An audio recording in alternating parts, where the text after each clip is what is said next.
হয়ে গেলাম। নারী হোক, পুরুষ হোক, যুবক হোক, বৃদ্ধ হোক, শুধু দুই শ্রেণী ব্যতীত। এক শ্রেণী হলো বাচ্চা, আরেক শ্রেণী হলো পাগল।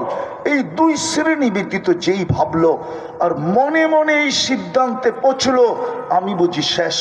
আল্লাহ বলে, তোর মনের ভিতরে এই সিদ্ধান্ত উপনীত হইতে দেরি, উদিত হইতে দেরি, উঠতে দেরি, অনুভব হইতে দেরি। মানাহাতু ইলাইকা রিদওয়ানি, আমি রেজার চাদর দিয়ে তোকে ডাকতে দেরি করি না। আল্লাইতু ইলাইকা গফরানি, মাগফিরাতে তোকে ডুবাইতে দেরি করি না। ছুটা এসে তোর পিঠে কুদরতি হাত দিতে দেরি করি না।